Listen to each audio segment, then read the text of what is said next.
So the other panel slash workshop that we did was on describing game mechanics, and the assignment that Cam gave us was basically to try to come up with the beginnings of a taxonomy of how you how GMs can concisely describe the mechanics of their games in a way that helps players decide whether they actually want to play this game. We had an interesting panel on this, and then we argued about it for hours in the breakout session, mostly arguing about wording, trying to get a gang of geeks to agree on the semantics of specific words is hard. But I actually think that's a really valuable exercise, because you don't get the words right, people are not going to adopt it. We came out with a fair consensus among the group of us of a starting point. This is by no means the last word in this. My take on it is this is the beginning of probably a 3 to 5 year process of coming up with our official jargon of how to describe mechanics. But this is an initial stake in the ground. And this is the first time I've ever seen these slides. So hopefully I'll know what's on them. It's only the second time I've seen them. So first I want to thank a couple of people who are not here. Ken Clary and Peter Litwack, who were very central in the organizers, and Andy. There are other people who helped as well, but certainly they were the people that I asked, along with Mark, to sort of like lead this process, and they couldn't be here to present today, but they did provide me these fine slides. The three key things that we came up with were when you're trying to explain what the mechanics of the game of your game are. First of all, say what domains are important mechanics-wise. Are you talking primarily about combat system? Are you talking about romance? Are you talking about politics? There are a number of different domains that your mechanics can fall into. And you have to stay. You can't just say your game is mechanics light, or mechanics heavy, or something like that. You really have to say what you're mechanicking. Yeah, what you're mechanicking. So be explicit about what your mechanics were. We came up with a bunch of examples. I don't know if they made it into here. Second, figure out. Okay, yeah. Second, say which domains actually matter. We spent a long time discussing the terminology for how to the different dimensions of whether this mechanic was important. Does this mechanic affect your game very deeply? How many players does this mechanic reach? Eventually, Andy summarized this as, how many fucks do you need to give about this mechanic? That was his official description. And we sort of said, that's a good summary, but let's come up with some different wording for it. But anyway, so it's understand which of your mechanics are most important and make sure you put those at the top. And third, provide some keywords for what sort of mechanic that you have in this domain. So some of the mechanics domains are a category of character activity that is abstracted or regulated in some way. Yeah, right. So this is what you're mechanicking, right? Yes. There are lots of them. People tend to, when people say mechanics, they tend to just mean combat. But especially on the theater side of things, we've got lots of other things that get mechanics. We spent a long time arguing about social mechanics, and is it a mechanic that you interact with people? And we eventually decided that yes, it's a mechanic. Technically, we don't care. We're not going to put it on app sheets. So we're saying only things that are abstracted in some way. Correct. And so social interactions can be a mechanic if you have an intimidation mechanic or something like that. But we're not going to worry about general social activity. So the domain is, like the example here, it's combat, not rock, paper, scissors. So you're talking about what you're trying to represent the mechanic, not the process of what the mechanic is. Right. Romance versus Arzamondi. So here are some examples: combat, item trading, contingency envelopes. I'm dubious about whether contingency envelopes are a domain. I agree with you about that, but so I think it's what you're trying to what you're trying to mechanic. If you're trying to do virtual spaces, or Yeah. if you want to put, if I don't look like the way I look, I put that on a badge. That's a mechanic. I have to read that thing and react to you in some way that would, is other than the way you appear. So, right, yes, and there are lots of specialized domains that are sometimes useful for special types of games. I mean, I brought up the wilderness mechanic, which is a classic from older games, which is really useful. It's a great mechanic and a very important mechanic for certain games where exploring the wilderness is very important, and is completely irrelevant to most games. So you're using the slide of that all 5 plots every game should have. Well, actually, this is it. I mean, what I'm trying to do is elevate these 5 to the previous slide of like every. I want to make sailing a ship as pervasive as combat. Yeah. But I mean, using the Force was one of the examples we talked about in terms of the importance. I mean, that is a mechanic that is terribly, terribly important if you are playing an all-Jedi game, and otherwise probably doesn't matter at all. A lot of things are just very specialized. Don't say that. Okay, so next step, it would be sorting the domains by importance. Right. And again, we're just emphasizing on this slide, the goal is to help potential players decide how much they care about the domain. So it's not so much about trying to describe it to yourself as it is trying to communicate it out to the players. And more importantly, the goal of the exercise here, and we had to keep reminding ourselves to back away from wanking about this. Because seriously, this is the kind of topic. All of a sudden, glad I wasn't in that room. It was a long, long, long argument. I was out for the first hour of it. It is not about coming up with the world's most perfect description. It is about providing a mechanism for GMs to communicate to players how this game works so that the players can figure out if they're going to enjoy this game or not. That is the point of the exercise. Because there are a lot of mechanics that some players love and some players hate. And we're trying to provide common language for that. But anyway, so yes, we came up with the 3 buckets of how important a mechanic is. A major... do we have a slide that actually goes into the details? Yes. Yes, okay. So, might as well move on. A major mechanic is something that happens a lot. You're going to hit it in this game.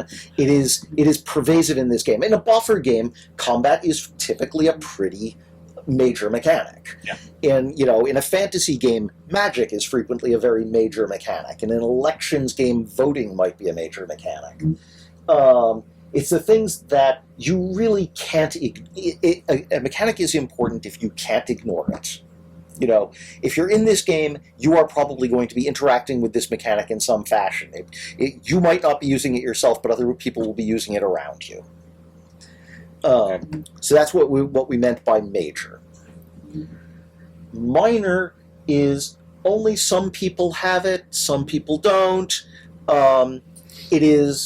It is somewhat ignorable, and if you don't like this mechanic, you should tell the GM that this is not your cup of tea. I mean, you prefer to stay away from the romance plots. You're not a combat person, something like that. But it is minor if it is reasonable to do that within this game. There are 2 appearance changers. Right, exactly. Yeah. It's stuff that a limited number of players interact with. So in the buffer games, like for example, lock picking might be a minor mechanic that you could easily just be like, yeah, there are people picking locks, and every once in a while I come across a lock box and I have to find someone to pick it. But it's not like if I don't like that, I can stay away from it. I can just sort of like mostly ignore it or just deal with it on a very surface level and let it go. Right. And flavor mechanics are stuff that's there just for flavor, and it doesn't really matter very much. It's kind of there for fun. There are lots of examples, and most of them aren't very important. Gaming mechanics and stuff like that that are there because they fit the genre. Usually they're there because they fit the genre, and you want to have a mechanism to represent this piece of the genre, but it doesn't really matter very much to the game. Alcohol effects. Right. Yeah. Exactly. Yeah. Exactly. Things like that are just. They're there to provide a little bit of structure around the interactions or they're appropriate with the world or with the other players. but they don't matter very much. So yeah, this is essentially you're trying as a GM. You are listing these to tell the players how important it is if you don't like this mechanic. If this is a major mechanic that you are telling players who don't like it, who don't like that sort of thing, this probably isn't the game for you. Whereas with a flavor mechanic, it probably doesn't matter very much.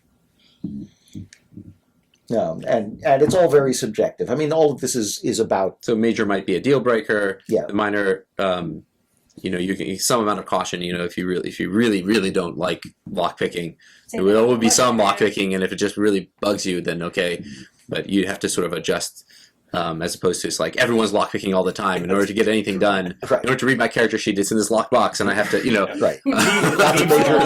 It's That the is- Thieves Anonymous game. Yeah, exactly. And flavor, it's like okay, someone once picked a lock. Like I don't know. Yeah. All right. So, yes, And keywords. then finally, describing a game with keywords. Oh my God, we spent a long time arguing about these keywords. But the goal here is explicitly to come up with jargon, and that's an important thing to understand here. Some of the terms we picked, essentially, there are no perfect terms, and we eventually decided to actually kick out a bunch of terms that seemed intuitively obvious at the beginning, and then we realized that everyone's intuition of what this word meant was different. Everyone agreed that this was an intuitively, impact. I'm pretty sure we did not eventually go with impact, because we came to the understanding that everyone had a different definition of what they meant by the impact of a mechanic. So everyone was like, impact, yeah, that sounds really good, a really good way of describing it. And then we started talking we about totally it. didn't agree with each other. No, I was like, oh, that's not what I meant at all. So yes, we're trying to essentially these are keywords that specify particular kinds of mechanics or particular dimensions of the mechanics. So yeah, right. This is the start of a process where we are absolutely not attempting to come up with a system that is going to be mandated to everyone. The idea here is mostly to try to move towards having a 1 or 2 page list of suggestions for GMs to play with, and to start using in their game descriptions. And let's see what works. See whether it's useful as well. Yeah. Like how much detail do you really need? How much do you not? Do you really need to? Yeah. Do you need to list in your game description your flavor mechanics, or is that Yeah, my just suspicion is no. or is that just a way that when you're talking with someone you can be like, yeah, we have it, but it's really a flavor mechanic. Yeah. And like that becomes a way that we can say, okay, we all understand what we mean by flavor mechanic. There's a lexicon for this, and you can go look up the definition. Yeah, starting to evolve a pattern language here. But yeah, I mean, some of these are pretty obvious to everyone. We have at least some idea of what boffer means. Nerf guns, RPS, player skill versus character skill. So here, several of these are essentially scales that are balanced against each other. Player skill versus character skill is an important one to many people. This mechanic, regardless of what the mechanic is, how much does it require the player to have some kind of specialized skill? And sometimes that is specialized skill in something that is very much the domain of the mechanic itself. I mean, buffers are a good example. Sometimes they are pure player skill. You hit someone if you hit them. The pure location-based a hit is a hit is all about player skill. Sometimes you've got modifiers that the character adds in. That's character skill that's mixed in. And it's very useful to be clear with people about how much player skill is involved here. There are people who really love player skill-based mechanics. There are people who really hate player skill-based mechanics. So that's a really good one for helping the players self-sort of whether they like this. And that's not always literal. I mean, one of the things we talked about is the fact that one common way of dealing with mental puzzles in a lot of theater-style games is throw a Sudoku puzzle at people. And that is absolutely a player skill mechanic. How well you do at these puzzles, or it depends on how well you do at Sudoku. So that's something to be clear about and to think about. I mean, I think a lot of people toss these mechanics out without actually thinking about the player skill versus character skill question. There's abstract versus immersive. That's mostly, I think, pretty clear to folks. Immersive, something is immersive if it is more like the thing that it's representing. The further it gets away from that, the more abstract it is. We had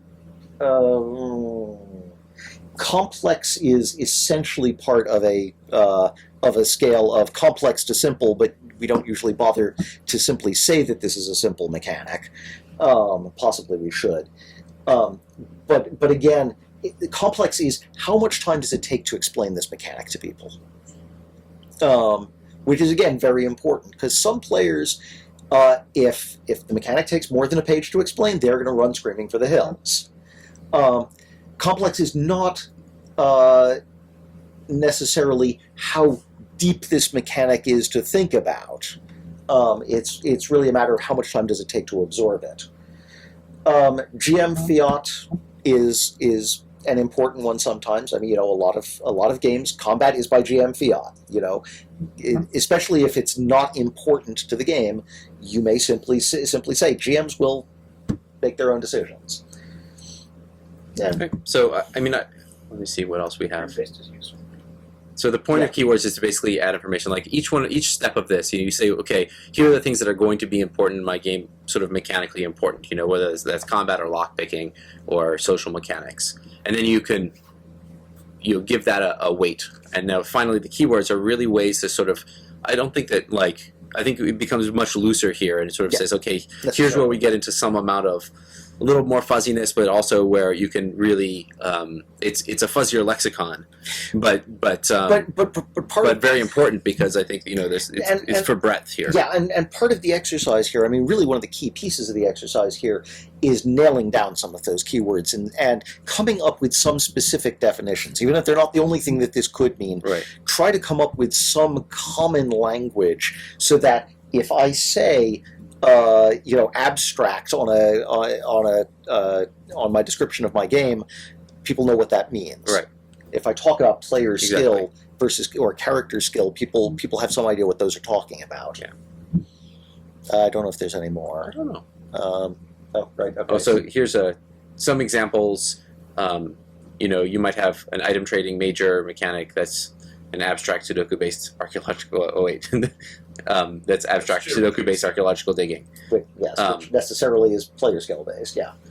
And so you can use as many tags or as few, I think, as is appropriate or desired. I think it's really, and it says on the previous slide, it's really just for noteworthy things. Like you don't want to label it with every single possible descriptor. Yeah, I mean, and my suggestion, my suspicion is that you're almost never going to actually bother listing the flavor mechanics on the game description unless you're getting into real detail. Yeah, or it's the only mechanic you have. Yeah, right. Well, or you want to make it very, very clear. Like I'm going to have a Roman gladiator LARP flavor combat. Like it's not about the combat. So you're sort of counterposing it to the description. Like be like, oh, by this people might assume that really what they're going to do is be getting into fights all the time, and really what it is it's about waiting to go out into the into the arena or something like that. And so you might want to use the language to subvert expectations, not subvert, to create expectations, or to Uh-huh. So I can see that being useful. Questions. That is a very quick summary of a very long argument. Yeah. So I think this was a very difficult. I mean, I was in part of it, and I was thinking of a very difficult discussion to have. And I'm really happy, particularly about the 3 levels, because even if we can just get to some standardization of what those 3 levels mean, then it gives us a handle on being able to at least describe that impact. I shouldn't use that word. I guess one of the questions is it's sometimes hard when you're writing a game to understand how central a mechanic is going to be to the game. It is. I can give a room full of player guns, but they might not use it. Yes. I mean, it's essentially, the idea here is for the GM to be able to communicate about their expectations. Right. So that you're on the same table. Yeah, I mean, it's mostly it's providing some common language so that people can talk about mechanics in a way that they're actually talking about the same thing. And like I said, I think this is just the beginning of a process. I mean, I think it's worth recognizing that we should have this language. I think it's going to take us a long time to figure out exactly what it is. Yeah, absolutely. There's no question. I mean, you know, we obviously have some languages already. Like it's just the process of sort of intentionally looking at it and allowing a group to intentionally look at it. Can get you past that first wave of like, oh, that's not what I meant at all, you know, right. And into something where you can begin to build some commonality. And I think that really facilitating the conversation where someone comes to me and says, hey, I noticed you're running this gladiator thing. I really like Roman games, but I don't really like combat that much. I can just say, oh, the combat will just be a flavor mechanic, you know, or it'll be a minor mechanic, and they'll be like, oh, then they can choose, like, right. You know, and that's the conversation we're trying to facilitate, the communication we're trying to intermediate, right? Like being able to be like, how much should I really care about this? You know, if I'm trying to make a decision. And so, yeah, we don't know. Maybe everyone in a game where, you know, all you have is, you know, is guns and a desire to kill everyone, and everyone decides to talk it out. You can't really control that, right? Entirely as a GM, but you can say, "Hey, this is the point of the game." Yeah, okay. So you took it in a different direction, and you can't always control that, but you can. And certainly, when you're writing a game, you don't always know what all your mechanics are going to be, but some sense of that. Usually, I think you may not be able to put all your keywords in, for example. But for the second row, right? Yeah. Or you can figure out what people say, like, wow, you really should have told me that this was a blah, blah, blah. You could be like, okay, that's a keyword. I guess I can put on this game for later. Yeah. Or, you know, like some people will just not think of putting keywords because they won't think it's notable.